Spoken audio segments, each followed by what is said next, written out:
As we think about our friends, as we think about our neighbors we hang out with, as we think about family members, right? That there are some people that are just more compatible than others. And then there are some people that are just not. They're distant. And it's okay to have those boundaries with people if they're just not good for you. Don't try to force it. Don't try to force those people that aren't good for you. They struggle, got purpose, and we grow.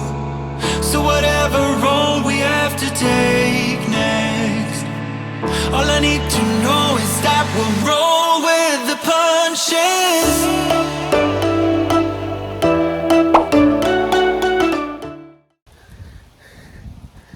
All right, y'all. Run done. We're definitely going to talk about trust today. I want to talk to you about trust. But I also want to catch you up on just the run, y'all. You heard on the last vlog that sometimes we just got to go to zero, right? And I talked about how I hadn't ran for 2 months, and now I'm getting going again. And I thought it'd be good to talk with you guys about not only kind of my training plan and what I plan on doing, but how that relates to life. Because I find that there is a lot of overlap in our daily activity, like things that we do that we don't think about, but they apply directly to life. And running, exercise, I believe, is definitely one of those. So guys, I haven't run for 2 months. That's kind of by design. I just wanted to get some things ironed out in my life. You guys know I'm always this time of year just really assessing the year and going into the next year. And so I did a deep audit of myself and just where I am in life. And so I took 2 months off from running, partly just to work those things out in my life, but I also just wanted to let my body recover. I started running in 2019 and ran a marathon that year.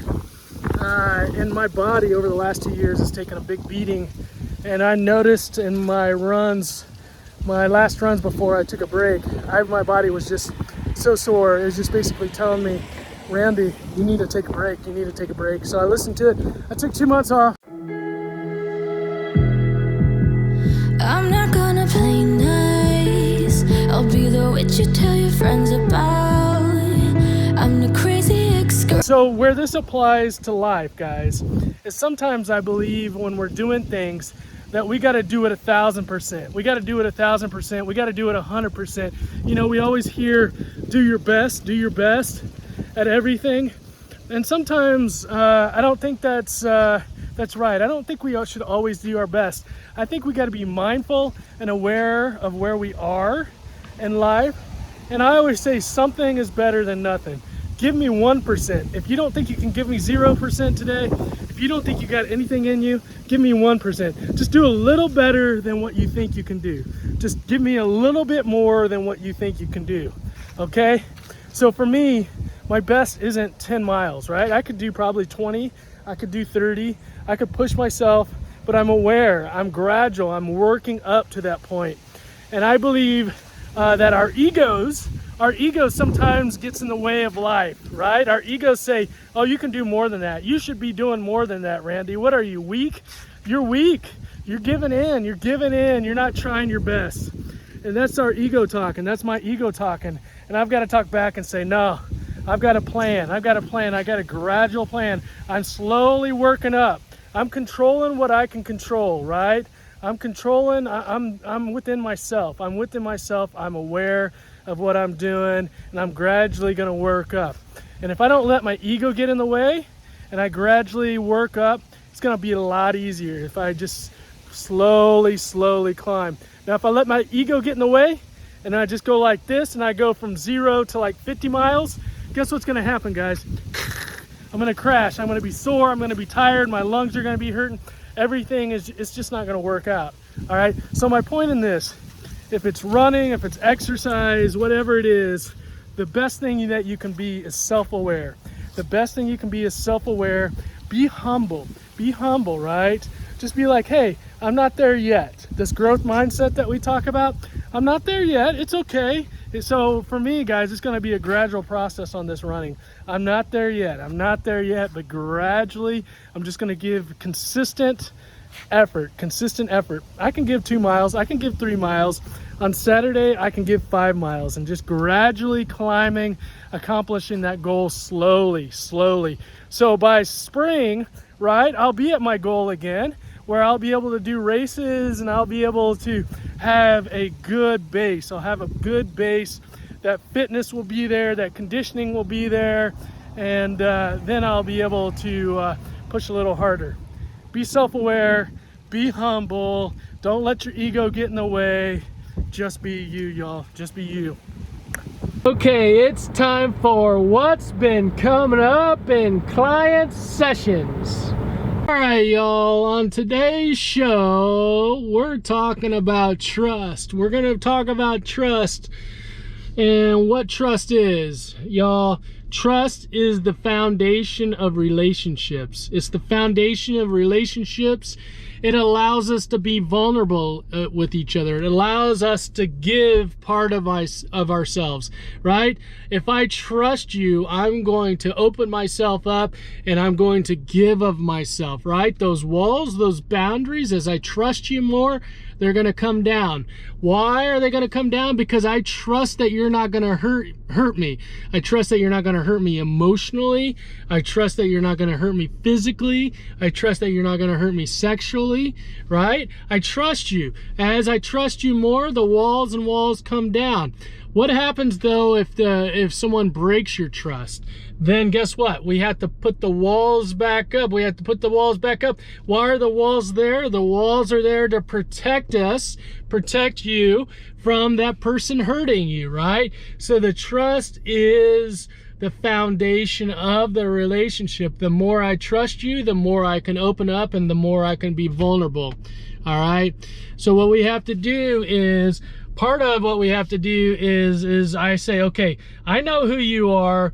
I have known you long enough that I trust that you're the person who you are showing up. You are showing up the person that I believe who you are. You're showing up in this world, and I know who you are as a person, right? I know who you are as a person. At least I believe I know who you are as a person, okay? So I'm going to trust that you're going to keep showing up that way, all right? I have confidence that you're going to keep showing up that way. Now, at any point, you could show up differently in this world, and then I got to figure out if I can still trust you.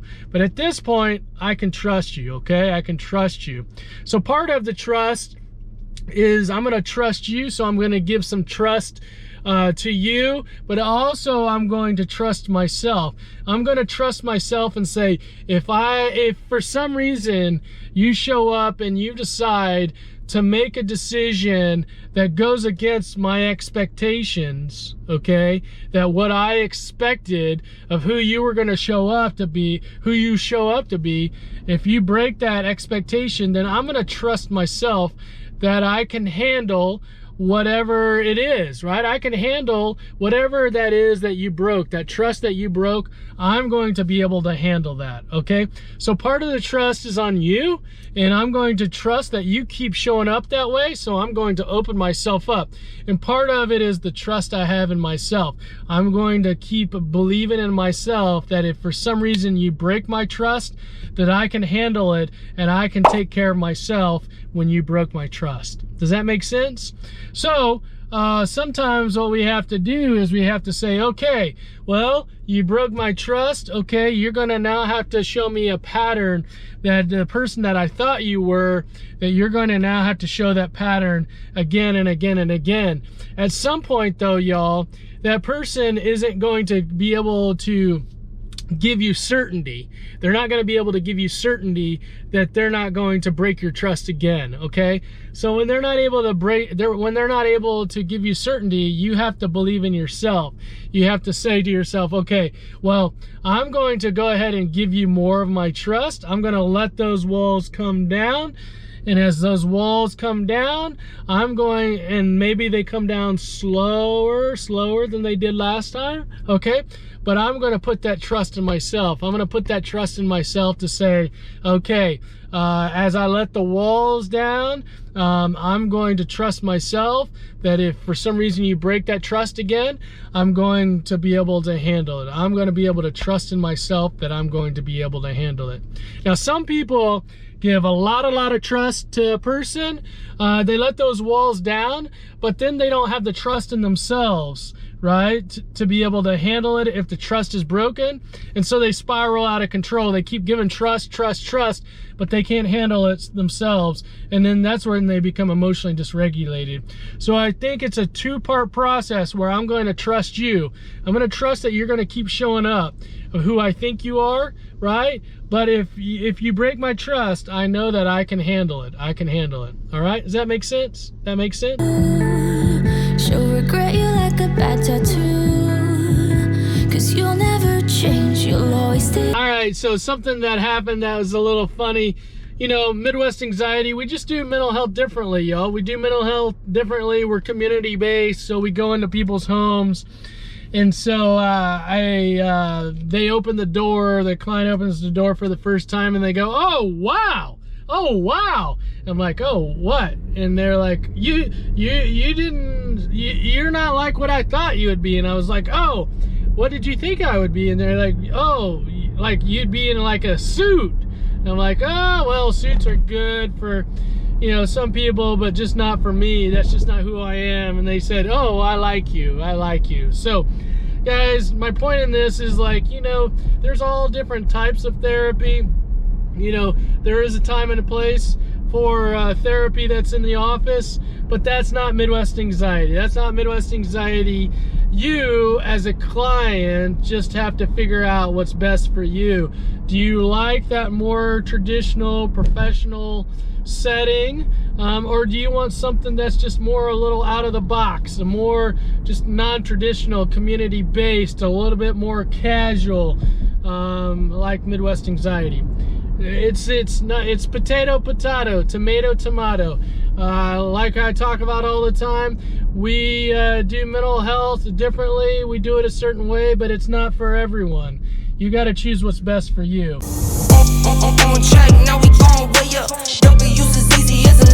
All right, y'all.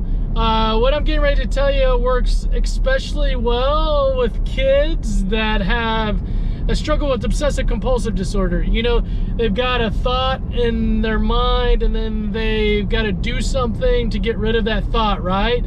A lot of times kids that struggle with OCD will ask for reassurance. Am I going to be okay? You know, if this happens, what does this happen? So with kids that ask parents a lot of questions, or they want parents to engage in some type of ritualistic behavior with them, what we're going to do is we're going to set either a daily limit or a weekly limit of how many times the parents will ask a question, right? Or answer a question or participate in a ritual. So let's say that on a daily basis, the kid in general is asking like the parent 5 questions a day, right? And this is for reassurance, okay? Reassurance seeking. Then what we would do is we'd be like, okay, Johnny, you can ask me 2 questions a day, and I'll give you reassurance around 2 questions that you ask. And so what this does is this helps Johnny decide, is this a question or something I want my parents to help me with, or can I just do this on my own? Okay, so for you that where your kids are asking you lots of questions or having you participate in lots of ritualistic type behaviors, let's set a limit for them where you only do this a certain amount of times. And once they reach that limit, then you're not going to answer any more of their reassurance questions or participate in any of the ritualistic behaviors. You're going to just be like, I'm sorry, I've helped you that many times, now you're going to have to do it on your own. So this gets kids really thinking about the severity and the necessity of the situation to help them be able to figure out if they need mom or dad's assistance. Because ultimately, we want your kids to be able to work through the things on their own without mom or dad's assistance, and we need to set that daily or that weekly limit with them to be able to push them in to doing more things on their own. All right, y'all.